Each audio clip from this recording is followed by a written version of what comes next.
So thank you, everyone. It's an honor to have so many experts actually that I see here in exactly those fields. Probably some of you are familiar with that knowledge better than I am. So I hope it will still be valuable for you all. Um, so we're going to address a sort of fundamental question, which is the relation between phase transition or non-uniqueness of the Gibbs measure and memory. So apparently it's sort of a misconception that both notions are actually equivalent. And I hope that the slogan that you'll get out of this lecture today with is that though there are some connections, the two objects are living on different images and none of them is actually implying the other. So I hope we could try to understand that a bit more. That's not my day with technology. Okay, nice. So yeah, we've just addressed that. Increase that. Maybe click on the icon on the left. This one? No, go a little bit to the right. This one. Yeah. Okay, hide it at first. Right sidebar. That's sort of better, right? Yeah. Okay. Right. So we've just addressed that question. And again, the slogan should be that phase transition, we will define it explicitly, briefly, shortly, but phase transition is a static property in a way, while memory is a dynamical one. So we'll see that both. Okay. So let's address firstly, where does this intuition come from? I guess the most misleading and tempting example is the classical 2D Ising model, where there is an explicit correlation between the phase transition, namely the regime in which we have two infinite equilibrium measures, and long memory, and vice versa. The sort of chain is what we see here. For in the regime when we have two measures, we can sort of divide finite boxes into two regions. Moving between those regions is sort of difficult for the dynamics that we'll introduce. And by that, the system remembers. Vice versa happens as well. Is it fine? Any question? Sure. Just for, okay, nice. So the measure theoretic caveat is that if we examine this image only via measure theory, we get both sort of an intuition, but also a contradiction of that intuition. Because the only thing that multiple Gibbs states or measures are giving us is the fact that there exists two measures that are disjoint. So while that is forcing the space to be divided into two regions, each is typical only for one measure, it does not give us actually any quantity or any quantitative property about the mixing time of those two regions, if at all. Hopefully all of that will be sort of clear when we see the examples and the actual mechanisms that we will introduce. Okay. So, What's the caveat? so the caveat is that measures are, when you look at this picture only in the measure theory, in the image of measure theory, you're not getting anything besides the fact that the space is divided. You're getting nothing about the rate of convergence. So this is sort of a caveat to the intuition. So are there cases where when you go to the finite picture, you get mixing, fast mixing? So I hope the next slide will be exactly that. So this slide should not be clear yet, but what we're going to introduce is some condition, which is called the dispersion condition. It is a useful one because it implies a property which is called spatial mixing. And the spatial mixing implies both uniqueness and rapid mixing. Again, rapid mixing lives on the finite level and it is a dynamical property, while the uniqueness is a static one. In general, what fails is that uniqueness does not imply rapid mixing. We'll see an explicit example where we have uniqueness, but we have slow mixing, and also the vice versa does not happen. Non-uniqueness does not imply slow mixing. We'll see an explicit example for that as well. Rapid means logarithmic in time? Yeah. So like we'll see that this example will have a polynomial mixing time. We just log in the number of. No, polynomial in the size of the boxes. Yeah. I meant log in the number of, in the size. Ah, okay. Yeah. Same Yeah. thing. It's the Mhm. same thing. No, I thought you meant the time is logarithmic. But yeah, sure. You said no implication. Right. No. Like DJ. Mm-hmm. Okay, so just a quick roadmap. I'm not actually going to get into the details, but firstly we will introduce those Gibbs measures. We will introduce the DLR condition and the actual structure that allows us to build those Gibbs measures. We'll describe the dynamics. We'll give examples for both cases, and we will end actually with the brief quantum analogy for the Gibbs measures, and we'll explain why we can't actually just imitate the classical mechanism in the quantum case. But you will give an example for why the two happen together, right? Why the But like the all clean example means that in two-dimensional Isaac you have both Right. both slow mixing and non-uniqueness. right. I mean, I'm not going to actually prove almost nothing today. I'm just going to give you intuition. Hopefully that will be fine. Okay. So again, just like this question is sort of natural or tempting, firstly because the clean example has that property that we thought is the universal one, but also for computer scientists, knowing sometimes it's easier to determine that we have either a unique Gibbs measure or more than one. If that would imply directly anything about the memory, we could have had some sort of a shortcut. So this is another sort of motivation for why do we care about that. I mean, yeah, sure, because if by determining something about the infinite volume measures, we could infer something about the local behavior, about the memory, then because this case is sometimes easier, we could just gain properties, the mixing. Okay, so Gibbs measures and specifications. In general, we're working on spin spaces. Okay, we're working with an explicit example, but this idea could be generalized to more advanced systems. So what we're starting with some infinite.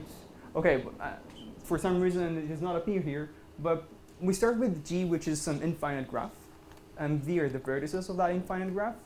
In many cases, that will be ZD, some lattice. And for every finite region of those vertices, we define our configuration space over this finite region. And configuration is just a member of this set. And we fix tau to be some boundary condition. By boundary condition, we mean a configuration on the rest of the world. Now, the classical Lavd-Ising example, the 2D one, has two parts. Firstly, we define a Hamiltonian for that. The Hamiltonian depends on the size of the subsystem, on tau, which is the boundary condition, and it assigns energy to each configuration. It does as follows. We're summing the product of neighboring spins within the finite region, plus the product of those spins with the boundary. So we divided it here just to make it explicit. Where does the boundary get into play? And also later on, it will be useful to see that this entire thing could be viewed as a function of tau as well. Okay? Out of this Hamiltonian, we get this finite volume. We're fixing beta temperature. Out of that, we get this finite volume Gibbs measure. And this is the expression we'll work with. Questions so far? No, that should be pretty familiar. Okay. So we have defined the Gibbs measures for finite boxes. Now our challenge would be to generalize the same notion, but for the infinite lattice. So now instead of working with finite configuration spaces, we work with a configuration space over an infinite lattice or graph. S is the spin space. In our previous example, it was plus minus 1. And we want to define a probability measure on that entire omega. So the problem is that, or not just a problem, but a delicate thing that we have to address here is that we will try to patch the local and finite Gibbs measures on this infinite lattice, but we have to make sure that when we glue them, things will remain consistent. And for that, we define the following. We will define two notions. So, see briefly. Any questions so far, though? Okay. Wait, so now you're defining a specification. Right. So yeah, we'll define a specification. Our specification will be the tool that will allow us to generalize and define the entire thing in a consistent way. Okay. Excuse me. Sure. When you're saying green, you mean green states? That was just a metaphor.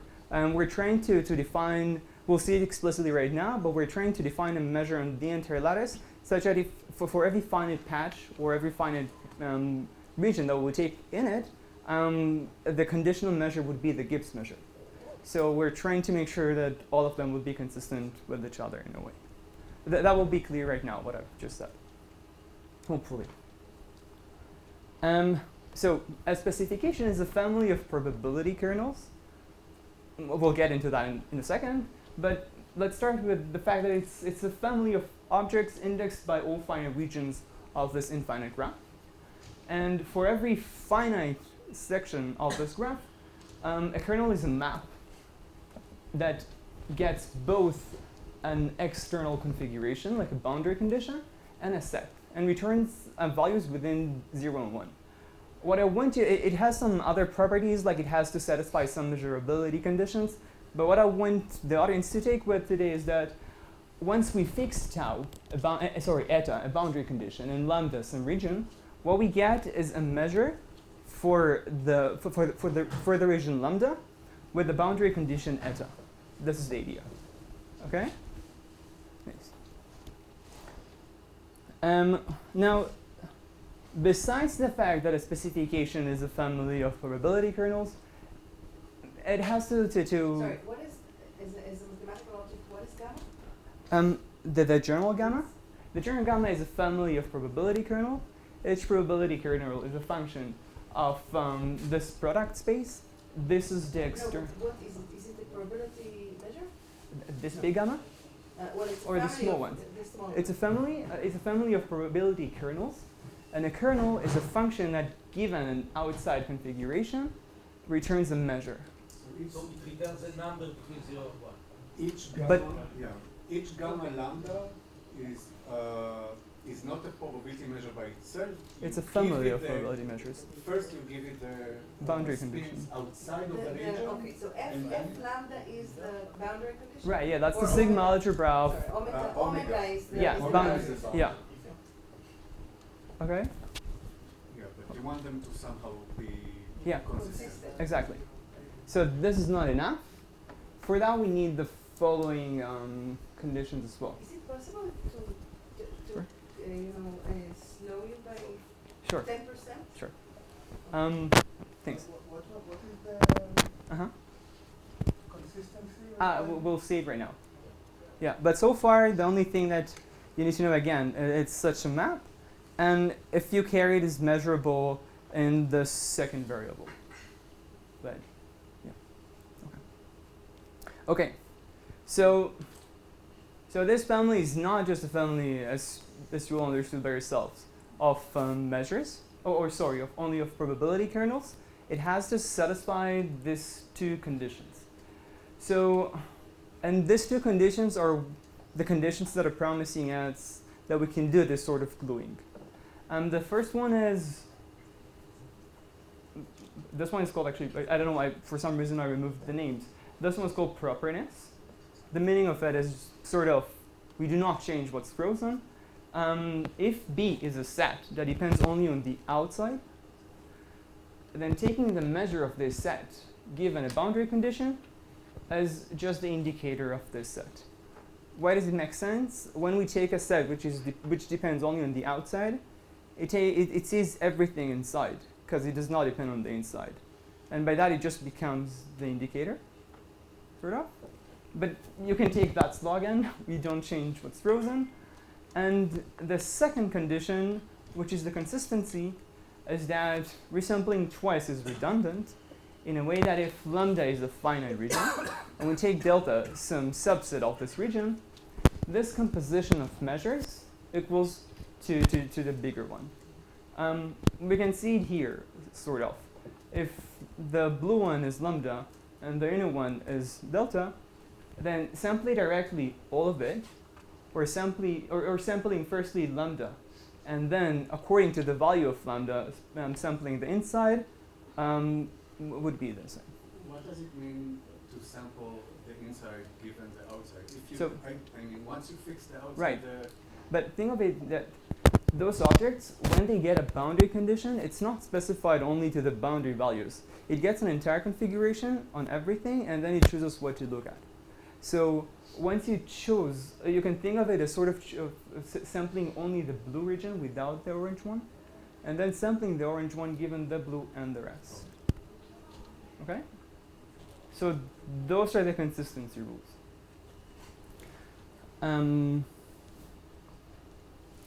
And again, this is the key that allows us to extend the object to, so once you have a specification, there's a Gibbs, there's an infinite Gibbs measure which agrees. Is that true? Pretty much, yeah. There's a measure that agrees with it. yeah. Thanks. So now from those finite Gibbs measures, that should be the opposite, but fine. Never mind, actually. So we understood, or believe me, that this object was coherently defined. And out of it, we want to now define what is our infinite volume Gibbs measure. So for that, we define our specification family as follows. For every fixed lambda, every fixed boundary condition, we take this Gibbs measure for the lambda region with the boundary condition tau. And we fixed beta. Right? Those are the objects that we've defined as first. They depend on the Hamiltonian. Luckily, this thing is actually a specification. So out of it, namely this entire family for those specific measures is a specification. And now we can get to the punchline of that, which is the DLR condition. So this DLR condition stands for Debruchin, Lanford, and Rill. And it says that we say that a global measure, mu, satisfies the DLR condition if its conditional measure on the outside given omega boundary condition is exactly those small Gibbs measures that we would have expected to see. It means that if our measure samples the entire space, but we say, hey, let's fix the outside, let's look only at a finite window, and let's see what would be the distribution of things inside there, we would get those local Gibbs measures. Yes, no? No. So Yeah. Yeah, I didn't follow the direction. So you started with an energy function Right, for local regions. Right. It depended both on the boundary condition, right, and the local region we had. Yeah. So so you're saying, okay, let me see if I follow. So this energy, you're saying it satisfies the whatever two. Yeah, but not the conditions? energy, the measure. What? The measure that we get from it, not the energy was just the Hamiltonian, right? Yeah. Right. But Mhm. yeah, so using this, you have these local Gibbs measures. Right. They satisfy the specification Right. condition, Right. and therefore there's a global measure which agrees with them. Right. But right now I'm exactly saying what does it mean to agree with them, and agreeing with them I see. is Okay. that. You can think of mu as a probability function. So a conditional probability on the outside, given that the outside equals omega, is just this inner probability that we wanted, that we constructed, the Gibbs one. Okay, so this is called the DLR condition, and we denote by G of the lambda the collection of all measures that are satisfying this DLR condition. Just like, and here exactly we have a nice formalism of our question. The question of phase transition is presented here as whether G has cardinality 1, namely we have only one measure that satisfies the Gibbs conditions, or more than one. Okay, so This is the non-uniqueness condition? Yeah. yeah. So the fact that it's at least one that's given from the Yeah. specification. Yes, yes. Ah, I see. So I'm just trying to get the physical intuition about it. So the measures that have the same DLR condition is like a measures that commute in some sense. It's not an algebra, really. It's commuting here is something that I'm not sure how to define in a consistent way. But you can think of a measure.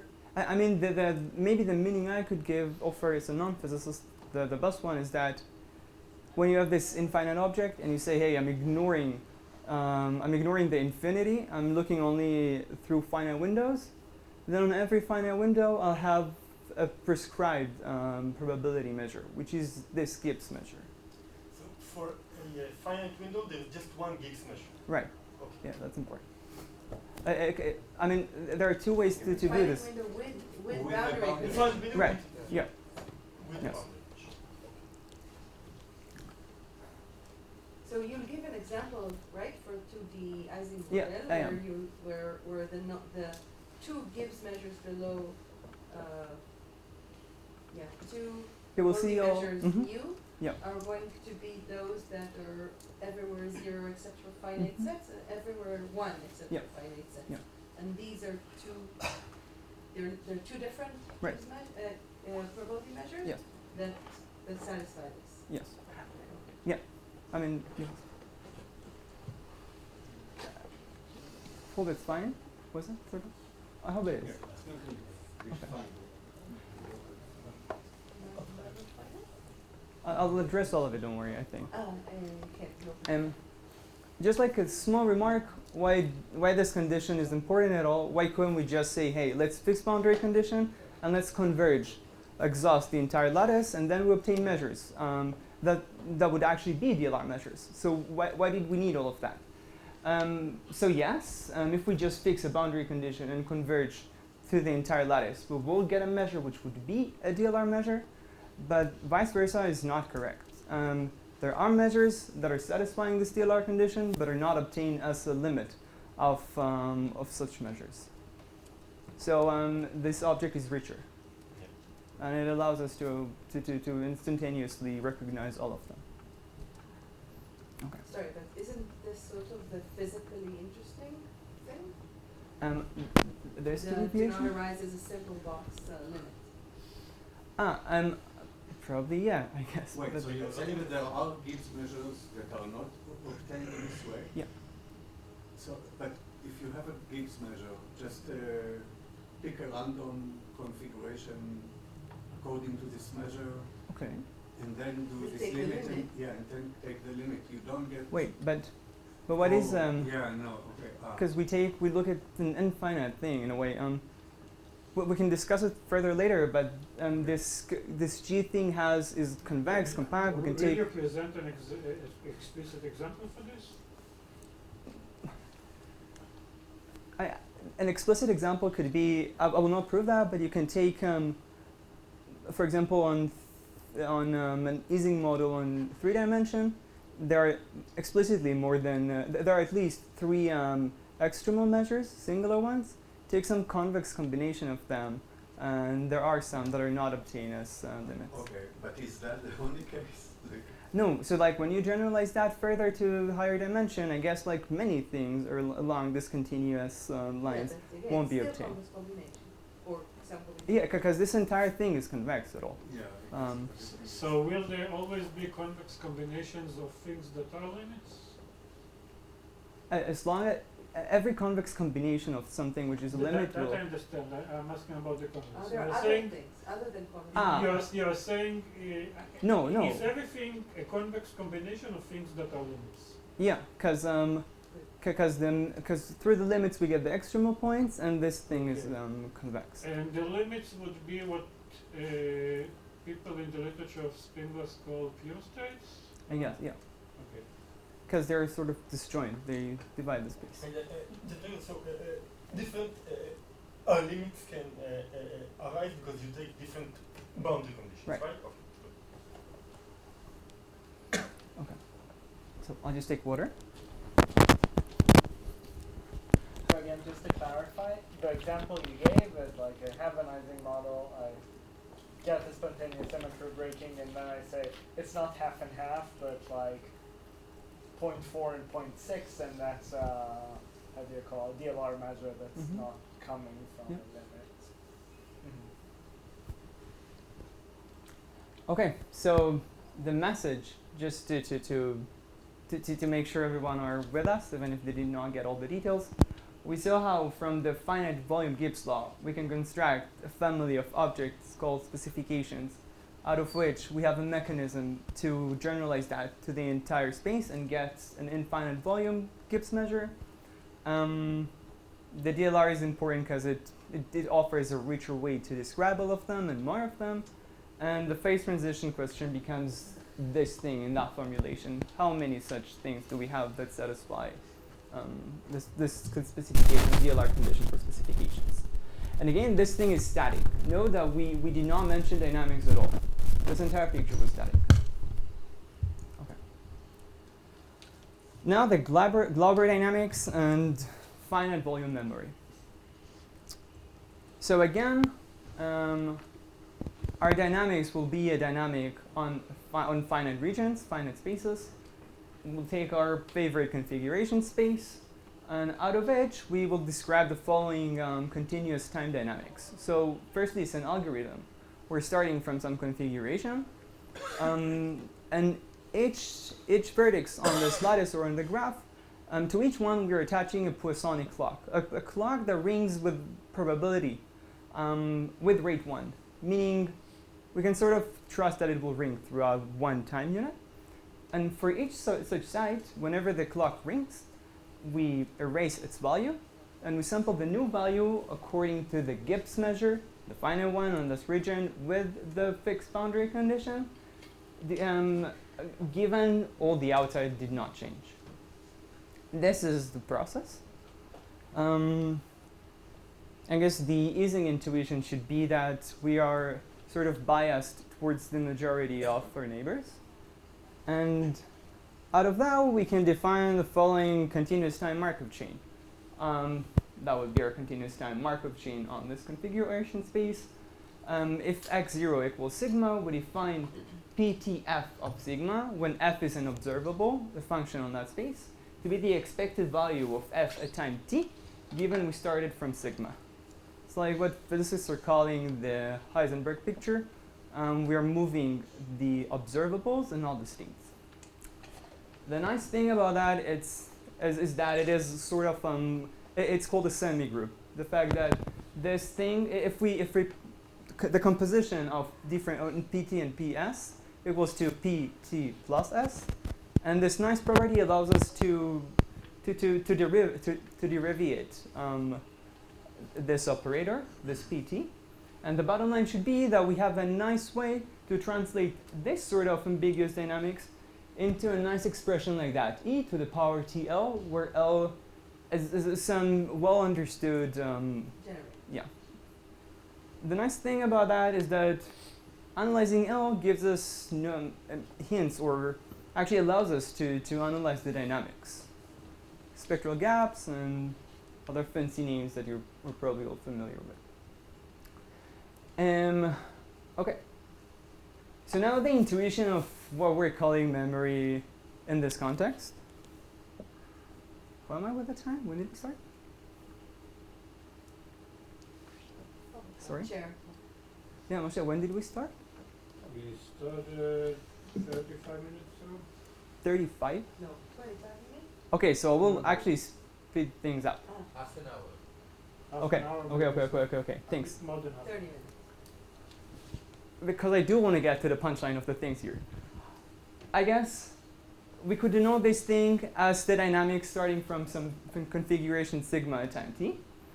And then our definition of memory would be, hey, do we have two configurations, different ones, that when flowing or running the dynamics for enough time will still remain far apart from each other? That would be what we call memory, intuition-wise. Practically, we define it as follows. We take the maximum of different configurations of the distance of different configurations at time t. If we can, again, differentiate them for long enough time, we have some sort of memory.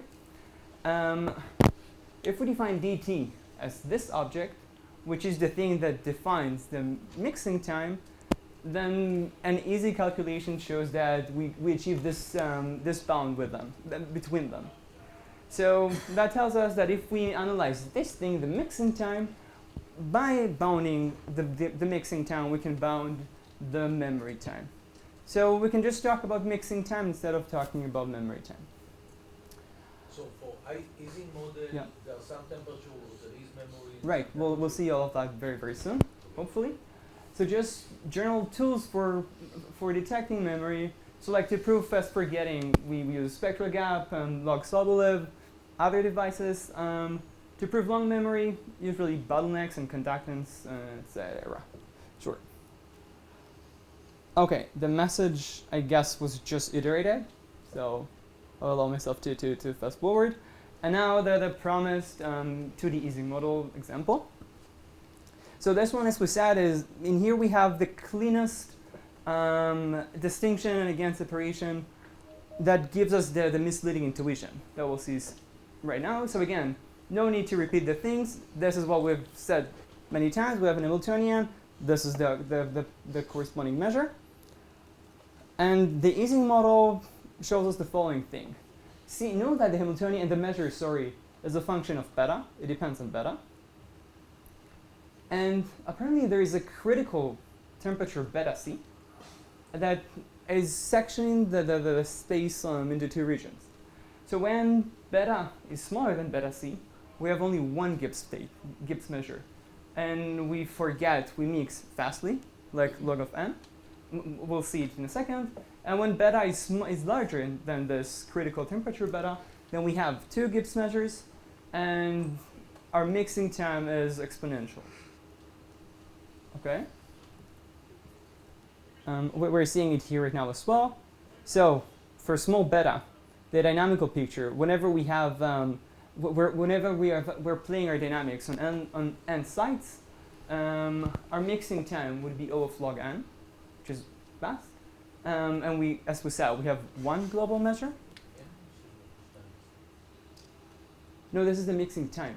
But n is the number of sites, and it's logarithmically the number of Yeah. sites. Sorry, maybe there's just a confusion. Here, everything goes in parallel. Dynamics works in parallel on all sites. This is why you have log in Mhm. sites. And in the low temperature regime, as we said, we have two distinct measures, and the mixing time is exponential in the size of the region that we're taking. So this is the seductive example. Okay. Okay, understand that? What is this slide? Just This one? over? This is just Exactly, yeah, we've been saying that many times. Okay. So now, spatial mixing and the Bruchian You condition. said that if you have fixed boundary conditions, then the relaxation time will still be, because basically. Yeah, we're working on with free boundary condition. Yeah, Yes. that's a good point. A free boundary condition. But we're not, we have a sophisticated way not to condition ourselves to a specific boundary configuration. And then we play the dynamics inside. Okay, so spatial mixing. Spatial mixing is the following property. We take two regions, lambda and delta, which is a subregion of delta, of lambda, and tau and tau tag, any two configuration, that will be our boundary condition. So a typical strong spatial mixing estimate is the following one. It checks the total variation distance between the measure on lambda for the tau and tau tag boundary condition, but we restrict those measures to the smaller set. The spatial mixing condition says that this distance is bounded below by c, some constant. Delta is the size, the number of vertices that we have. And this exponent that depends on the distance between delta and the boundary of lambda. Like we have a smaller set, we have a bigger one outside of it. We're conditioning the bigger measure on the smaller one, and we say the correlation or the distance or the effect of things on the boundary are bounded below by the exponent of the distance. This is the spatial the mixing. distributions don't, if the boundary is far away from Yeah. from the set, the distributions don't care about it. Yeah, but like they care less and less, exponentially less. So, firstly, it gives us uniqueness, clearly by that. So clearly by this expression over here. If we take two different observables, two different boundary condition, and we're exhausting ourselves towards the entire lattice, note that we take local observables. This is how we check measures. So the observables are depending only on this delta thing. This thing is smaller than than this constant, which is inverse exponential on the distance of delta and lambda. And when lambda goes to the entire lattice, this thing just goes to 0. So we have one measure. Unlike what measures are giving us, unlike what uniqueness is giving us, uniqueness is simply giving this condition. Simply says that eventually we'll go to 0, but it does not have any weight. So this is some sort of important distinction between the two. While uniqueness is just telling us we forget the boundary condition, the spatial mixing tells us how fast we forget it. Okay. And sort of dynamically, we care about the spatial mixing because through coupling, we have means of proving that this property is also giving us fast mixing. So this is a stronger property than both uniqueness and fast mixing, which derives both of them. What property? Sorry. The spatial mixing one. This one. So spatial mixing implies what two properties? Both uniqueness and then fast mixing. We'll see it again very clearly. Sorry. Both uniqueness and? Uniqueness you showed. Right. And I'm not fast showing mixing. fast mixing, but it's done via coupling. You can bound the effect of the coupling every each time in a way. Oh, which time do we have? Okay, I'll just very briefly say that another stronger condition than this both is something that is called a depression condition. I'm not going to get into that because there are more important things that I want to get into this lecture. But the main slogan you should take from it is that we have a way to quantify the effect of site y on x. It's being quantified like that. I'll send the slides later on if someone wants to look at it. This thing gives us a way to sum the total worst case influence that sites are having on each other.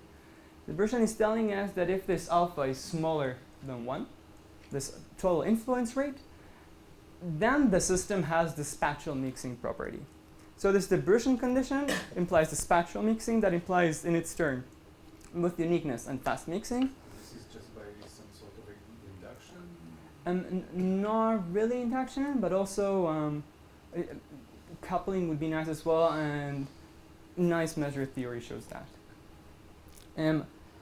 This depression condition is nice simply because it allows us to check easily in some cases whether we have, like verifying it in some cases is rather easy.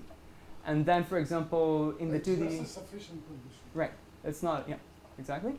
So, for example, in the Ising model, we can check in some regimes that whenever beta satisfies this condition, we have spatial mixing. So in this region, we do have uniqueness. But as Nadi just said, this thing is sufficient. So it's not giving us the critical beta. Okay, so this is the image that we saw at the beginning. This depression implies spatial mixing, in turn uniqueness and rapid mixing. And what fails in general will be seen right now. Questions? So the slogan again, spatial mixing is a quantitative quality, uniqueness is a qualitative one. Okay. And again, this diagram that we've just seen. And there are examples where you have uniqueness but no Right. spatial. Right. So now So- you're going to show. yeah. So our counterexamples. Nice. The first one is the critical 2D Ising model. While we have shown these two distinctions, beta smaller than beta c and beta larger than beta c, and here we had this nice picture that we wanted. When beta equals to beta c, at what people are calling criticality, we have polynomial scale mixing.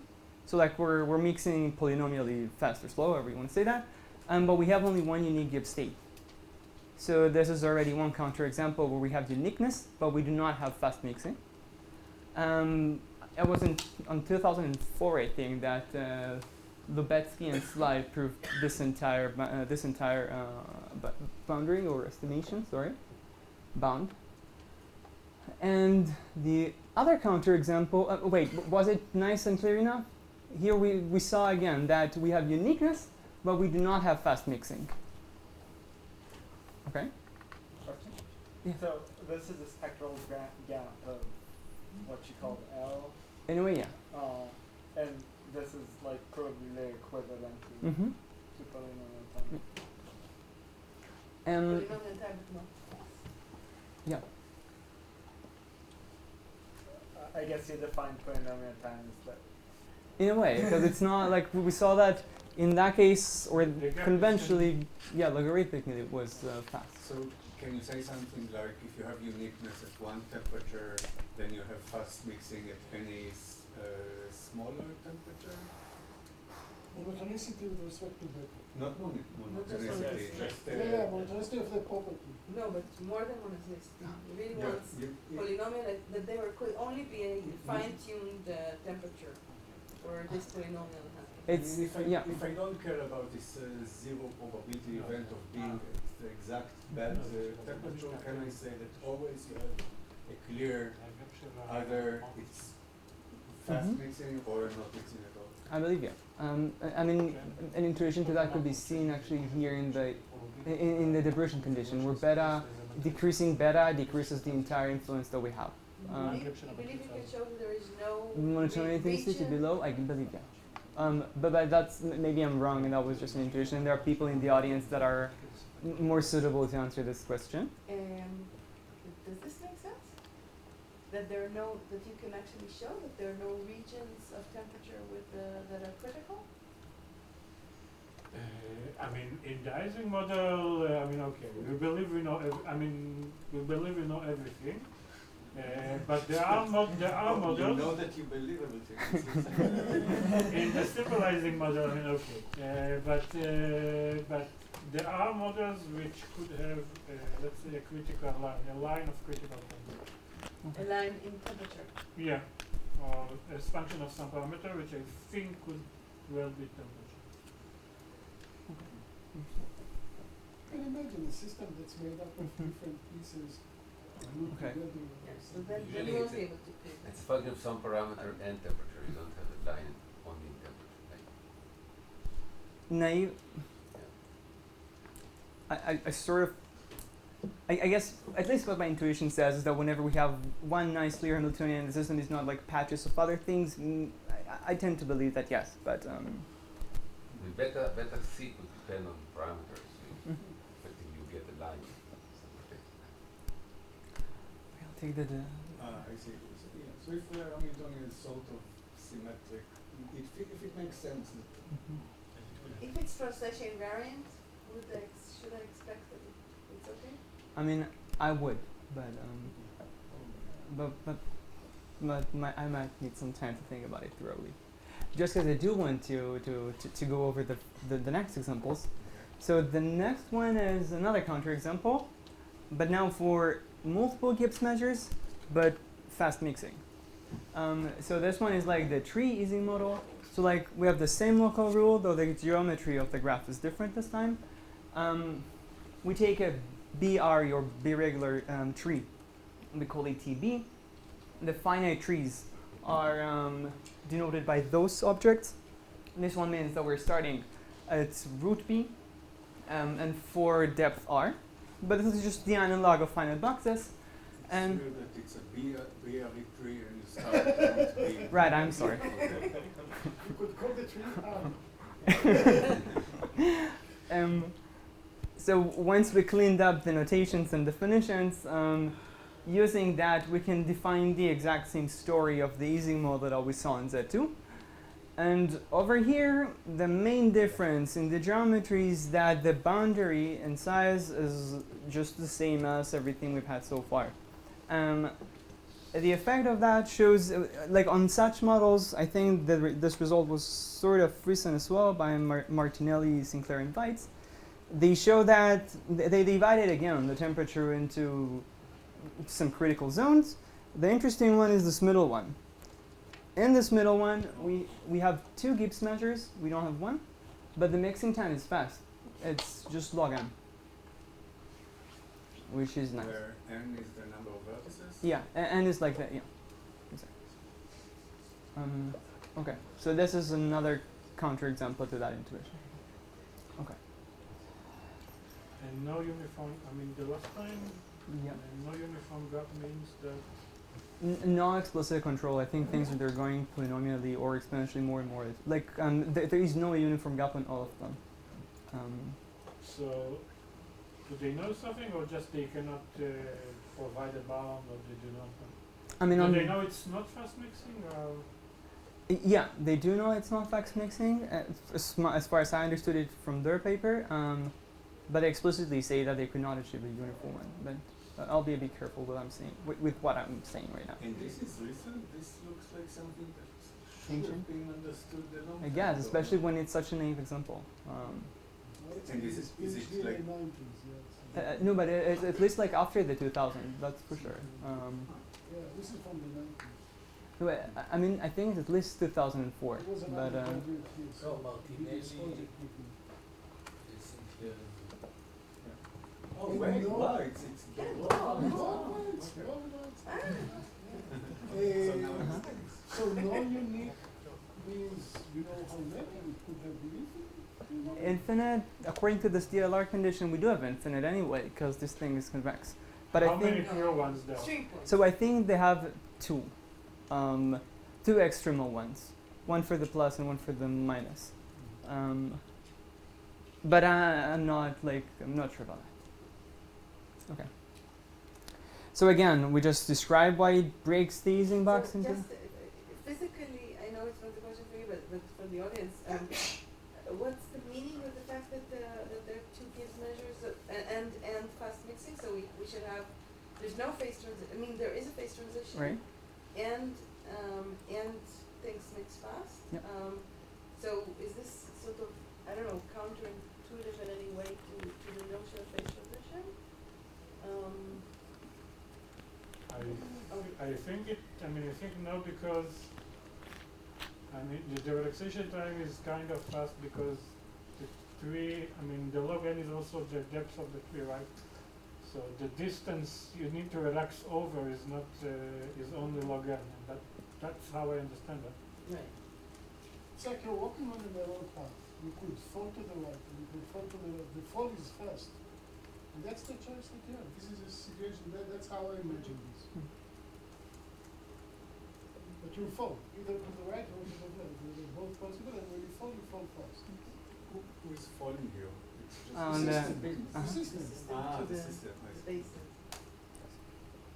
Okay.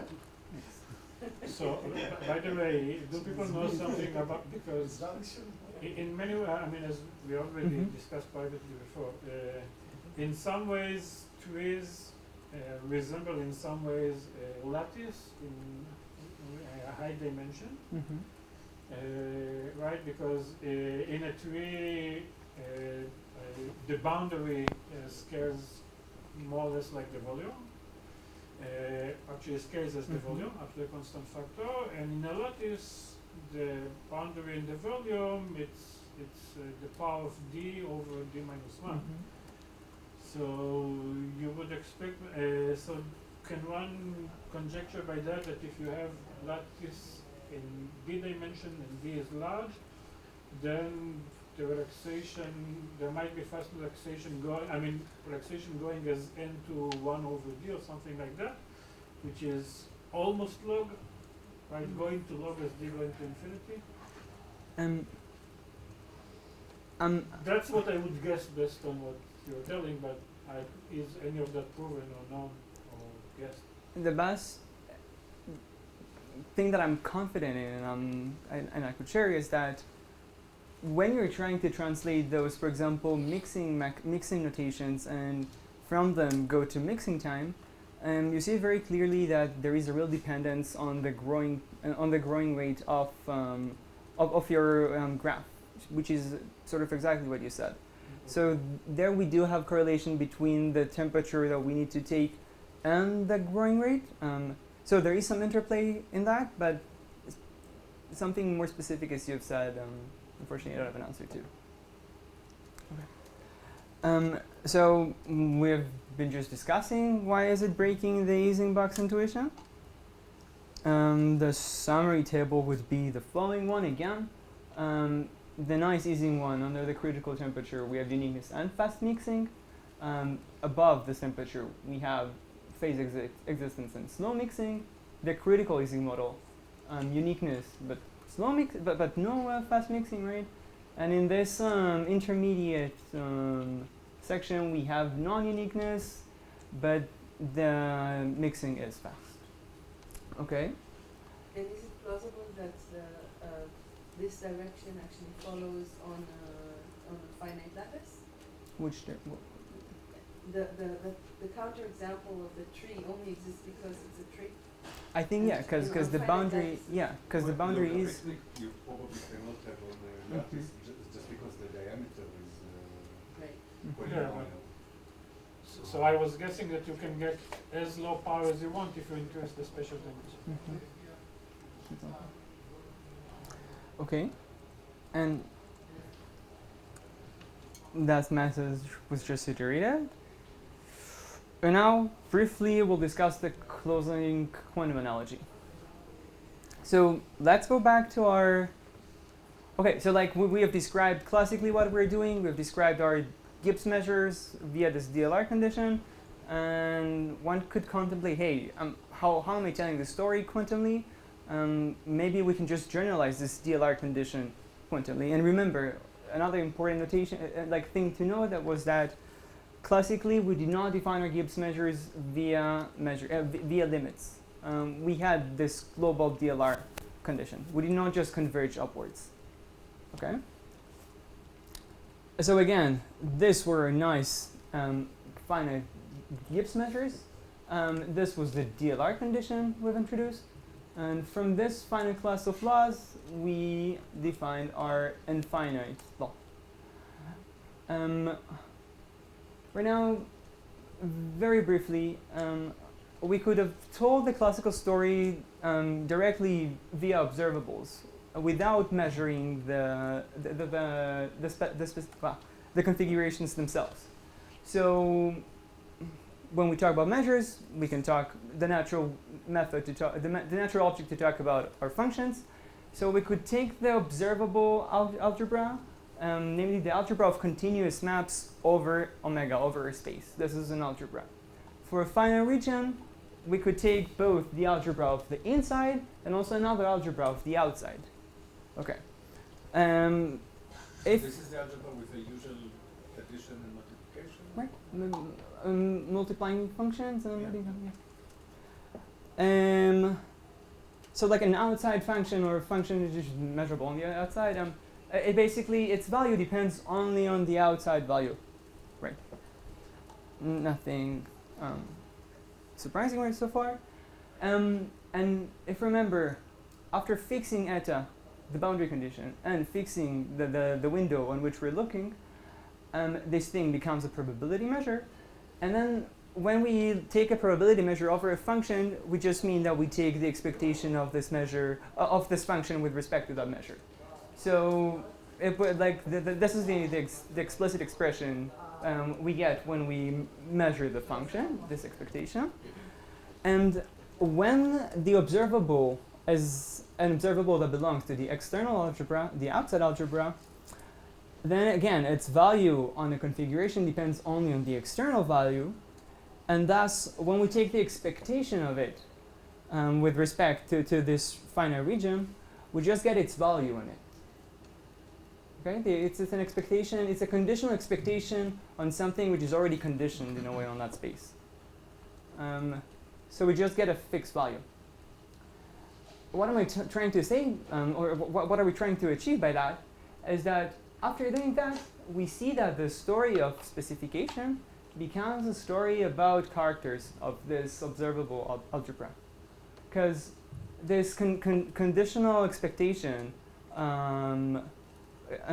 constrained or, wow. Some seven? Never mind. Thanks, sorry. So when our conditional measure is restricted only to the external algebra, then we simply get this character, and its action on the external algebra is just plugging the value of the boundary condition on the function. Yeah. Sorry, what's a character? A character, as you can think of it, it's a function from the observable algebra to R, let's say, that preserves the operation of the algebra, preserves multiplication, Yeah, okay. Yeah. and one goes to one. And this is just the character of evaluating. Yes, yes, yes. Okay. So- I have a question again, because I'm physicist, I want some physical intuition. So it's like the outside boundary condition is like the charge sector, and the inside is the spin itself. Right. Yeah, I guess. If I understood correctly what you Yeah, said. like I mean, like I'm measuring the global angular momentum, and then I want to ask about the specific. That's really not my direction. language. I'm sorry. What? That's not my Okay. No, lingo. I'm trying to understand. No, sorry. I wish I could have helped with that. But all I'm trying to say here, at least, is that again, the specifications are a story of characters, and important, and in the story about characters, we see the manifestation of the commutativity of this algebra, because the fact that this character is not trivial, the fact that we have non-trivial characters and have characters is due to the fact that this algebra is commutative. Sorry, classically, what are the characters? You can think of them just as functions from this observable algebra to R. You mean what are the explicit characters in here? If you look at the previous examples, Yeah. what were the characters? Character is just taking an observable h, and just h that depends only on the outside, and then just plugging the value of the outside on it. So the character would be a function of the outside? Yeah, on the outside algebra. On the function of the observables outside of on the outside configurations.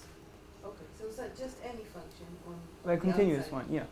Yeah, but any function, but again, the character is a function that respects these things. It's Yeah, it's so a I'm just di- asking for classical, you don't want to think of the Ising model. yeah. What would be a good character to think about? So just take the take any observable, any function on the outside, not on the finite window that we're looking at, and just take its expectation with respect to the finite Gibbs measure, and that would be your character. That's the nice thing that we get here somehow. So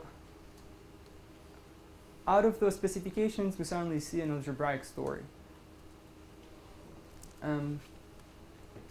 If you believe that story, and now we try to generalize this story to the quantum world, then suddenly our external algebra is a bad word. Like it's a reserved word because it's not an external algebra. The algebra of outside observables is the tensor product of those matrix groups, of those matrix rings, whatever, right? And the most, I don't know if most celebrated fact, but one of the core facts of quantum mechanics is that observables are not necessarily commuting. Right? Specifically, the algebra of matrix of those tensor things is not commutative.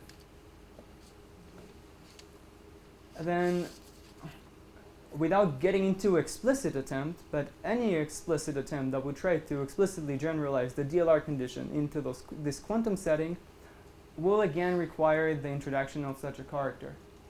And besides the trivial one, we don't have any. So in physicist terms, you would say that to define Gibbs measure, you need to, you say Gibbs measure has some property once you specify what's happening outside. And quantum mechanically, if you say have a spin, you can specify it in the z basis, but then it's not specified in x basis, Yep. etc. So you somehow must modify the definition. So we don't have a way to fix the boundary. So. Why can't you fix the boundary to be a particular projection on a quantum state? Why You does it could attempt that, but that would not, the consistency would break. All of the requirements that we asked for in the specification picture would not be satisfied when we just take the projection or like the partial trace or something. So if your Hamiltonian is still, I think, Ising and everything depends on z, then you don't care that you make it quantum, but suppose you have z terms and x terms. So to specify boundary conditions, in this way you need to, for the outside spin, it interacts with the inner spin through the z and x, so you somehow need to specify both z But and why x. And you can't can they specify in the Schrodinger's picture? what? In the Schrodinger's picture, not through the observables, but as a state. Yeah, but the Specify state will not be eigenstate of z or x. But why, so do you need it to be an eigenstate? So Of, what of the would you? Hamiltonian or something? Why, I Eh, don't understand why not, At why least, not requiring that the outside state is a particular pure state? firstly, the outside state, this thing should work for any external state, right? That should work for any boundary condition that you're choosing. But again, in the explicit, I can show you that eventually if you want. And in the explicit attempt to just take this DLR condition and generalize it to the quantum, to this, to algebras that are not commutative, you're being hit very fast with the wall that such an object would be needed. Like I can understand it through this math way. So the last thing that I'm about to say, if we have another second, is that you're probably more familiar than that with that than me. Those are the quantum Gibbs states for finite regions and fixed temperature. So again, this is the equivalence of those finite Gibbs measures that we had. And now when the attempt or the way to generalize this picture into the infinite lattice would be the following. It's an object that is called the KMS states. So a state is called the beta KMS state with respect to, here I give an explicit example of dynamics.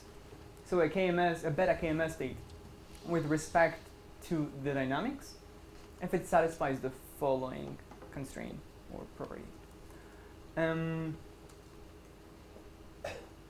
This is very sort of delicate because we need to. Did you define alpha? Yeah, alpha is the, like in this example, yeah, is the dynamics. It's sort of delicate because we need to require that we are extending a function here continuously to C, and so like we need some analyticality properties. We'll wave our hands now and just state it as the plain condition. And the only attempt I'll do to try to convince you that it is the the only attempt I would give to try to convince you that it is the right analogous is that firstly, through this thing we obtain stationarity. If we ignore A and just see, we just flow on B, we could achieve throughout this formulation that doesn't matter what T is, we still get the same value of omega B.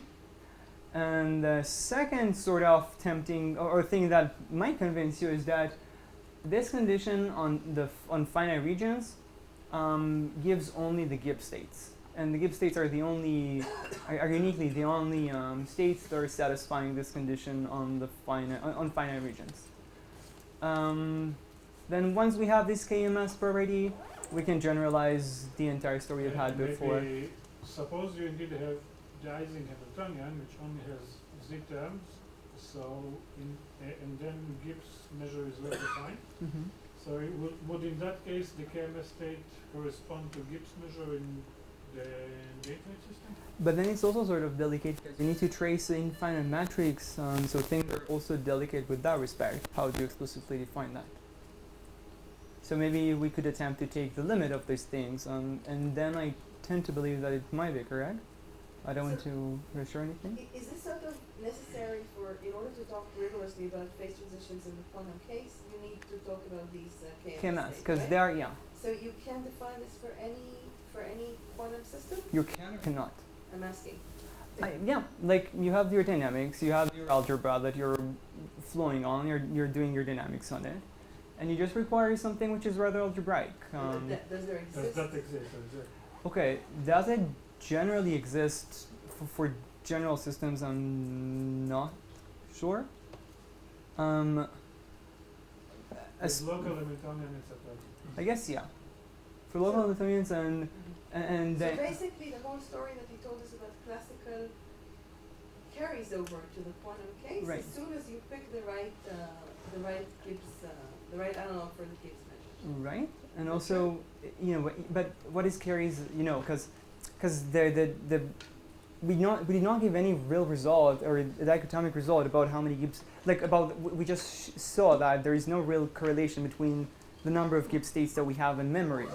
So in this case as well, even less is understood. We Right. can. But do you have a diversion, a quantum diversion, a quantum spatial mixing, all this story, does it carry over? Some of it, yeah. There is a quantum analogous of the diversion condition, and spatial mixing and things like that are properties that you can define for such systems as well. Then nice flow is not yet clear, especially when you talk about Hamiltonians that are not commuting, as Moshe was referring to. But the same questions could be asked about correlations between the number of KMS states and Gibbs states or Gibbs measures. And spatial- quantum memory. and- Yeah. There are some more delicate issues to take into account here, but I guess we're over time already, and that was sort of the main message. So but there was a question. Yeah. Okay, nice. We'll skip that, and maybe we can just go back to a general conclusion. We saw that classical equilibrium was described by this DLR Gibbs states, right? The quantum one, the infinite quantum one, but also the finite one. We have these KMS states. I tried to make sure that you'll get out of it today remembering that mixing is a dynamical property. Uniqueness or non-uniqueness is a static property. They both are not implying each other. Yes, they are in essence related, but we saw examples and counterexamples for all directions. And the mechanism sort of matters. We need to be delicate with the other further details in order to infer the exact structure of our objects. That's it, I guess. Thank you.